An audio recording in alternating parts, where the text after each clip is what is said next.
Hola, ¿qué tal? Mi nombre es Mariano, yo soy CTO y partner en La Cripta, la comunidad Bitcoiner más grande de Argentina, y hoy quería contarles un par de curiosidades o cosas raras de criptografía. Estas no son cosas específicamente útiles necesariamente, pero sí son divertidas, raras, es medio una bolsa de gatos, ¿sí? Vamos a estar viendo tres curiosidades en particular. Así que arranquemos. Cualquier duda que tengan, yo voy a estar en el chat en vivo contestando preguntas, así que no duden en mandarlas por ahí. ¿Sí? Bárbaro. Lo primero que vamos a estar viendo es el problema de la cena de los criptógrafos. ¿Sí? Este es un problema como tal, pero el problema no es tan interesante como la solución. ¿Sí? Y el enunciado es más o menos como sigue.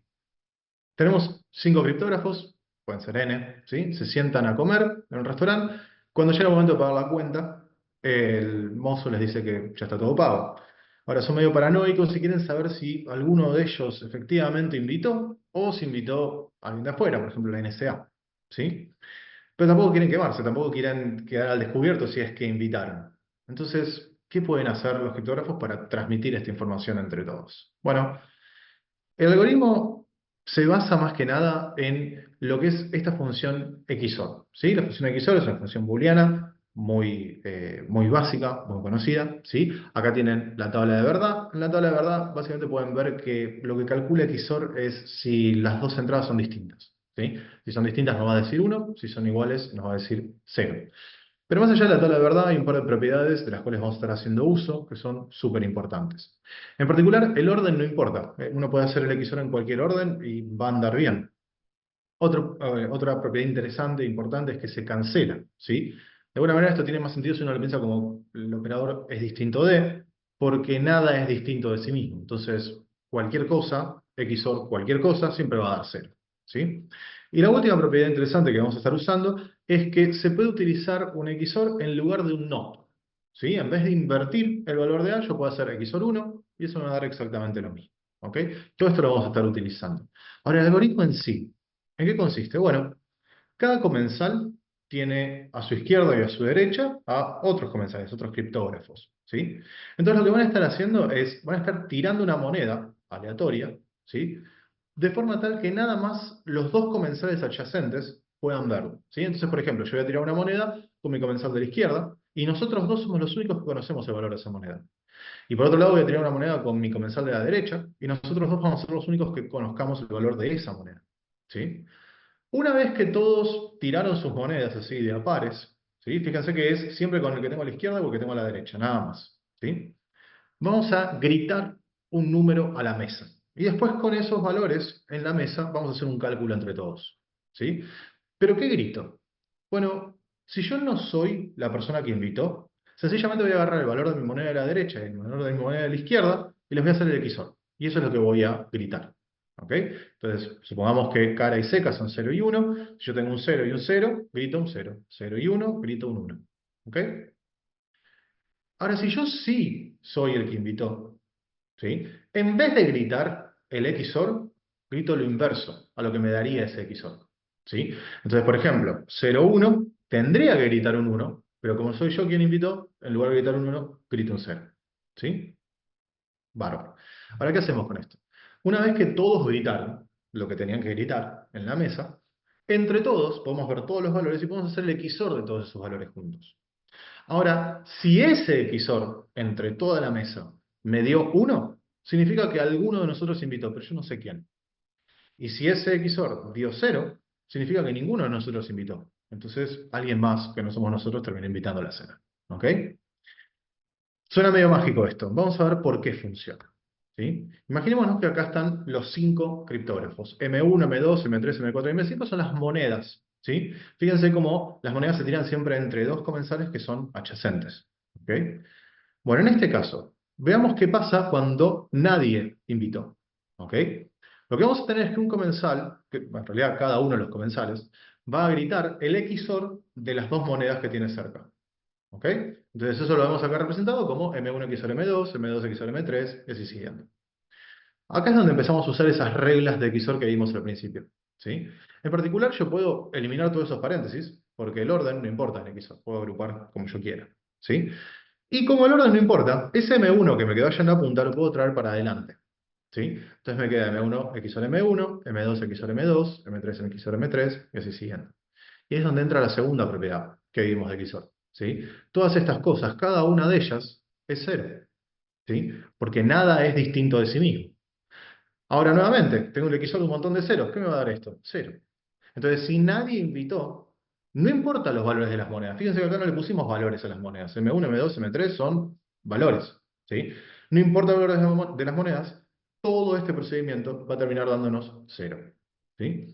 ¿Qué pasa si alguien sí invitó? Supongamos que es el segundo. Bueno, vamos a hacer algo muy similar al principio. ¿Sí? Primero, fíjense que acá lo que estamos usando es la última propiedad que vimos del XOR, que es que lo puedo usar en lugar del NOT. ¿Sí? Yo, en realidad, si fui el segundo comensal, que es quien invitó, tendría que decir el not de M2 y M3. Pero acá estoy, en vez de diciendo not, diciendo XOR 1. ¿Sí? Procedemos muy parecido a antes, ¿sí? Eliminamos los paréntesis, reordenamos, nos traemos el M1 para adelante y ese 1 lo dejamos al final. ¿Sí? Pero ahora nos pasa lo mismo. M1 XOR M1, M2 XOR M2, todos esos van a dar 0. Y nos va a quedar colgado ese 1 en la punta. Entonces, el XOR de absolutamente todo esto nos termina dando 1. ¿Ok? Si alguien invitó, entonces el XOR de toda la mesa nos da 1. ¿Ok? ¿Qué logramos con esto? La serie de los criptógrafos es un ejemplo medio de juguete para introducir el concepto de cómputo multiparte, ¿sí? En secreto. De alguna manera, entre todos nos comunicamos un bit, sin dejar en evidencia a quién es quien generó ese bit. Por supuesto que este es un ejemplo muy de juguete y tiene ciertas limitaciones. ¿Sí? Por ejemplo, tenemos que coordinarnos, tenemos que efectivamente tirar estas monedas entre nosotros. Y si de repente dos personas invitaron, todo este protocolo medio como que se desarma solo. Pero esta es la base. Y a partir de acá pueden seguir tirando de esa piola y meterse en el mundo de cómputo multiparte. ¿Sí? Vamos a la segunda curiosidad. ¿Sí? Esta es un poco más controversial, quizás. Lo que es la diferencia entre el tamaño de la clave y el tamaño del bloque cuando estamos hablando de ciphers de bloques. ¿Sí? ¿Qué es un cipher de bloque? Bueno, un cipher de bloque es básicamente una función que tiene que ser biyectiva porque si no, no puedo ir y volver, no puedo desencriptar lo que encripté. ¿Sí? Que me lleva de un conjunto de bloques, de cosas, ¿sí? A sí mismo. ¿Sí? ¿Qué pasa? Cuando yo voy a través de esta función, estoy efectivamente encriptando, y cuando yo vuelvo a esta función, estoy efectivamente desencriptando. ¿Sí? Veamos algunos ejemplos de ciphers de bloques. Supongamos que tenemos estos cuatro bloques que tenemos acá. ¿Sí?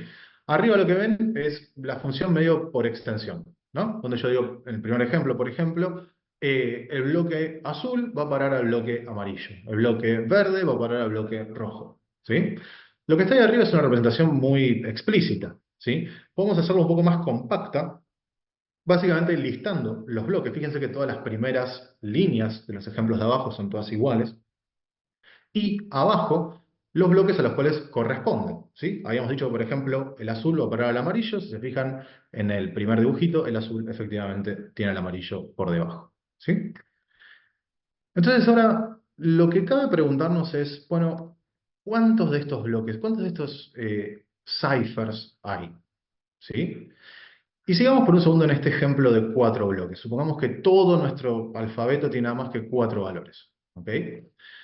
Bueno, como tiene que ser una función biyectiva, ¿sí? Porque si no, no podríamos desencriptar. Lo que termina pasando es que si yo empiezo con cuatro bloques, tengo que ir a parar a alguna permutación de estos cuatro bloques. ¿Sí? Para los que vieron algo de combinatoria, permutación les tendría que sonar un poquito. ¿Sí? Pero básicamente son todas las formas en las cuales yo puedo ordenar estos cuatro bloques. ¿Ok? Todas las formas en las cuales puedo ordenar eso, en combinatoria tiene un nombre específico, ¿sí? Y hay una operación que calcula la cantidad, que es en este caso el factorial, ¿sí? El factorial suena raro, pero no es nada difícil, es básicamente multiplicar por todos los números más pequeños que yo. En este caso, como yo tengo cuatro bloques, la cantidad posible de permutaciones es 4 factorial. 4 por 3 por 2 por 1, eso es 24. ¿Sí? Estos son todos los posibles ciphers, no hay otro que no esté listado acá para cuatro bloques. ¿Sí? Si ahora yo quiero elegir uno de estos 24, ¿sí? Tendría que, por ejemplo, numerarlos y decirles, bueno, mira, usa el cipher número 22, ¿sí? Bueno, si yo ese número 22 tuviese que meterlo en una variable, ¿qué tamaño tendría que tener esa variable? En bits, ¿sí? Bueno, la forma en la cual uno calcula el tamaño de las variables, digamos, ¿sí? Es el logaritmo base 2. Entonces, yo lo que tengo que calcular es el logaritmo base 2 de todos los posibles ciphers, ¿sí? En este caso, el logaritmo base 2 de 24. Y nos da algo así como 4 y algo, 5 bits, ¿sí? De alguna manera, esto lo que nos está diciendo es cuán grande tiene que ser la clave, ¿sí? La key. Porque lo que termina siendo la key, en definitiva, es eligiendo uno de todos estos posibles ciphers, ¿ok? Vamos de vuelta. Si yo tengo 4 bloques, tengo 4 factorial posibles ciphers, y para poder elegir entre todos ellos necesito, en este caso, 5 bits, el logaritmo base 2 de 4 factorial. ¿Ok? Vamos a volver sobre esto un segundito. Pero antes, normalmente cuando uno habla de ciphers, no habla en términos de la cantidad de bloques que maneja, sino en el ancho en bits de ese bloque. ¿Sí? Uno no habla de un cipher que tiene, no sé, 128 posibles bloques. Uno habla de un cipher que tiene 7 bits de ancho. ¿Ok? Entonces hay como un pasito extra que tenemos que hacer para traer esto más al mundo real, que es, bueno, a mí me dan el ancho en bits, yo con el ancho en bits necesito saber la cantidad de bloques.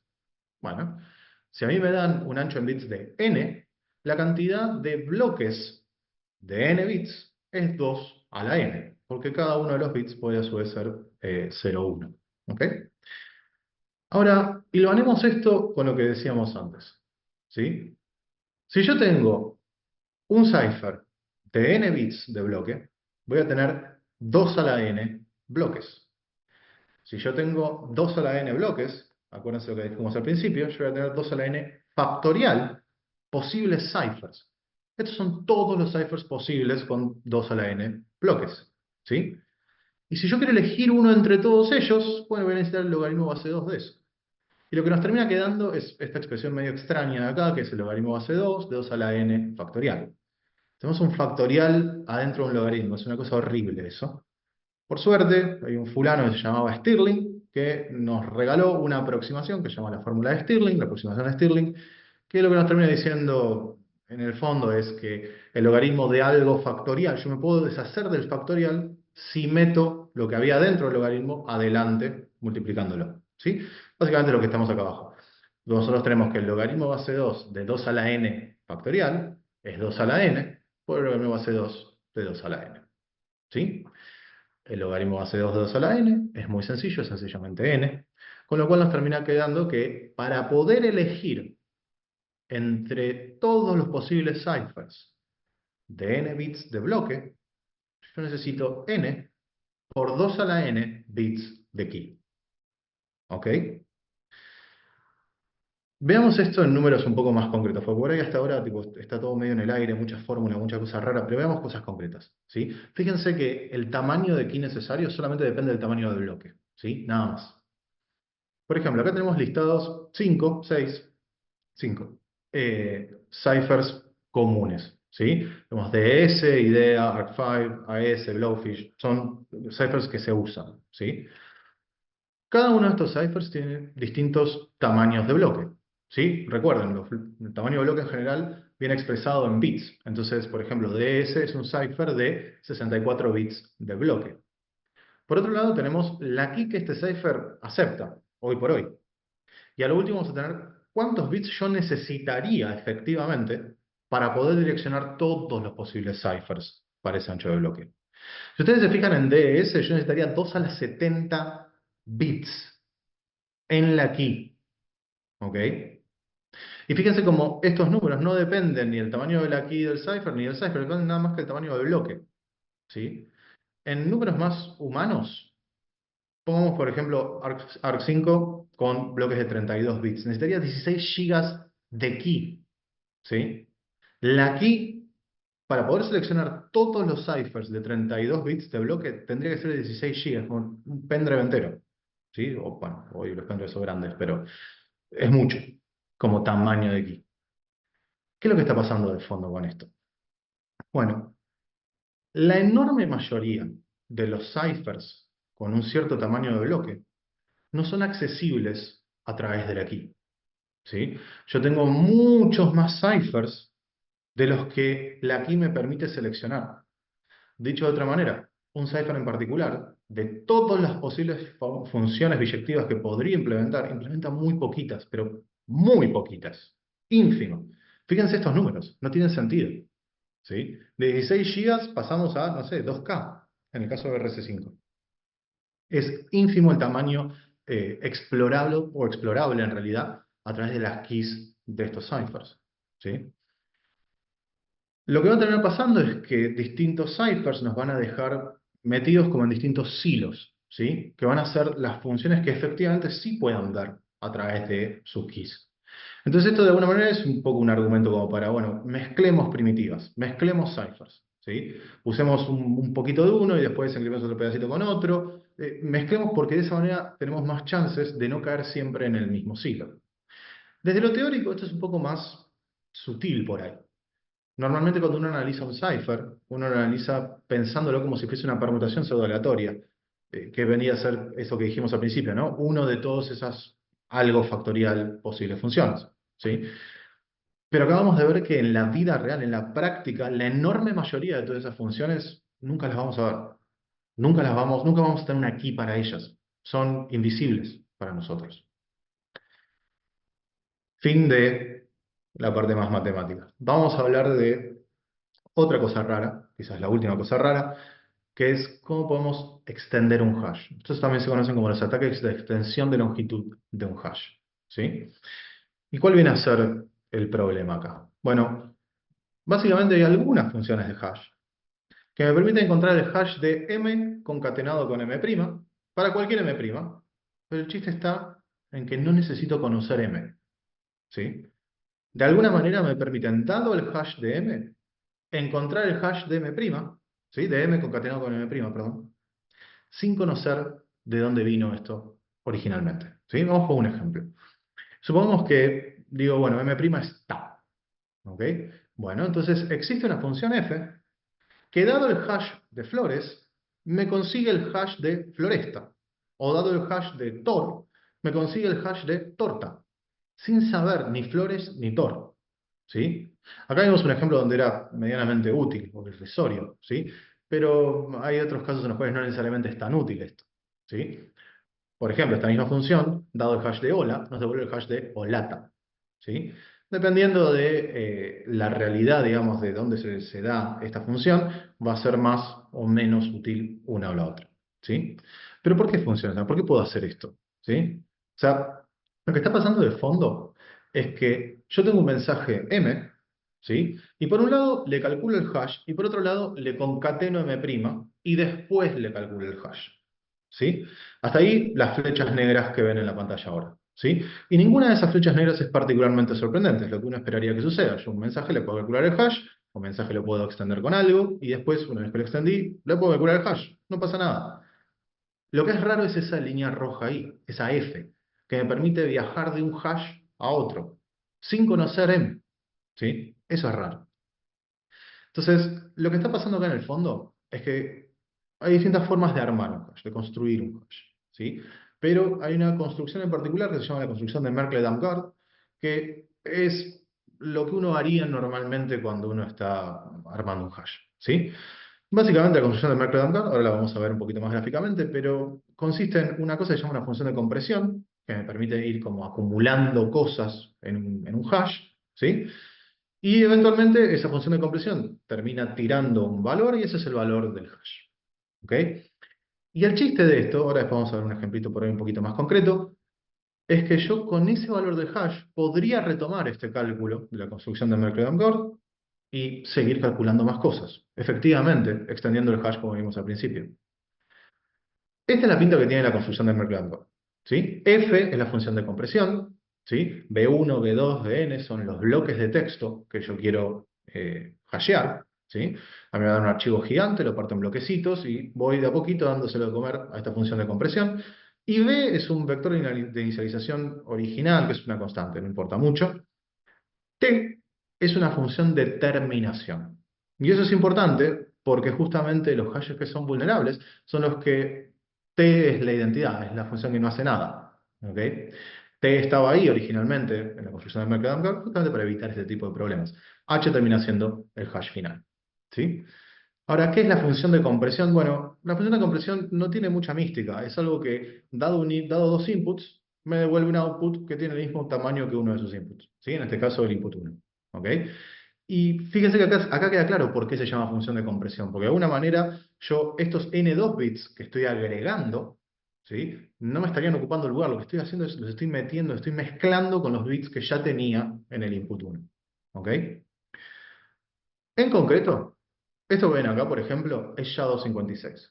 ¿Sí? El pseudocódigo de SHA-256, visto un poquito de arriba, no importa mucho. ¿Sí? Pero si se fijan lo que hace, en el fondo lo que está pasando es que yo tengo un par de constantes, H y K. ¿Sí? Tengo el mensaje, que es el input con un poco de padding y no mucho más. Pero en el código, ¿sí? En lo que es el bucle principal del código, que va bloque a bloque, ¿sí? Lo que termino haciendo es agarro H, la desempaqueto, la manoseo, le hago cosas, ¿sí? Y después lo vuelvo a acumular en H. Fíjense que eso es exactamente lo mismo que está pasando acá, en la construcción de Merkle-Damgard. Yo empiezo con constantes, agarro cada uno de los bloques, los mezclo y obtengo un nuevo valor, que es mi nuevo input. ¿Sí? Es exactamente lo que está sucediendo acá. Entonces, ¿cuál va a ser la estrategia para atacar SHA-256 en este caso? Bueno, sencillo. Agarro H, que es eventualmente el hash final, y lo único que tengo que hacer es desarmarlo de vuelta y seguir computando como si el mensaje siguiese. ¿Sí? No hay nada en este código que me prohíba desempaquetar H y seguir computando. Y por eso es que SHA-256 en particular es sensible a este tipo de ataques. Ahora, ¿cómo nos defendemos de esto? Bueno, hay varias formas. Lo primero que uno puede hacer es cambiar el hash que uno usa. ¿Sí? Uno puede usar un hash que sea inmune, como por ejemplo SHA-3. SHA-3 no usa la construcción del Merkle-Damgard, usa una cosa que llaman esponjas criptográficas, que es completamente distinto. Uno puede usar un hash truncado, como SHA-384, que es básicamente lo mismo que vimos de SHA-256, pero en vez de usar todo H, uno tira un cachito. De esa manera, alguien que quiere extender no tiene la información para extender. Uno puede usar también un hash autenticado, como por ejemplo HMAC, que requiere de una especie de secreto adicional, y un atacante, como no tiene ese secreto, no lo puede extender. Otra cosa que uno puede hacer es cambiar el procedimiento, ¿sí? Lo que uno hace con el hash, cómo es que el hash interactúa con el dato que queremos hashear. Una forma de hacer esto es hashear con un secreto a derecha, ¿sí? Es una especie de HMAC para pobres, donde uno mete un secreto al final del mensaje, ¿sí? Al revés no funciona porque, nada, una vez que lo tenemos al revés, yo puedo seguir extendiendo el mensaje. Pero si el secreto es lo que está al final, ¿sí? Eso haría que alguien que quiera extender el mensaje necesite conocer el secreto. Otra cosa sencilla que uno puede hacer es hacer un hash doble, hash del mensaje. Esto, por ejemplo, se hace al calcular el hash de un bloque en Bitcoin. ¿Sí? Otra cosa distinta que uno puede hacer es agarrar dos hashes distintos, naturalmente distintos, ¿sí? Computar dos veces el hash y después hacer un XOR de los resultados. De esa manera el XOR nos empasta lo suficiente los dos hashes como para que no pueda uno retomar el cálculo de ninguno de estos dos. Y por último, una cosa, entre comillas, barata que uno puede hacer es directamente usar un espacio de mensajes que no sea extensible, ¿sí? Un espacio libre de prefijos que se llama, donde si yo tengo un mensaje, ninguna extensión de ese mensaje es válida. Un ejemplo concreto de esto es un objeto en JSON, donde uno tiene una llavecita de apertura, todo el mensaje que uno quiera dentro en clave valor, y una llavecita de cierre. Si alguien quiere extender eso, no va a poder, ¿sí? No hay forma de extenderlo agregándole algo a derecha. Tendría que agregar algo más a izquierda también, ¿sí? Bien, esas son todas las curiosidades para las cuales tenemos tiempo hoy, pero de paso les dejo una lista de otras 8 cosas igual de sorprendentes o raras o poco estándar, poco mainstream, ¿sí? Les puedo asegurar que meten cualquiera de estas 8 cosas en un navegador, buscan en Wikipedia algo de esto y se van a divertir un rato largo, ¿sí? De nuevo, mi nombre es Mariano. Y acá les dejo el link de la cripta. Cualquier duda, consulta, comentario, lo que quieran, estamos a su disposición. Muchas gracias.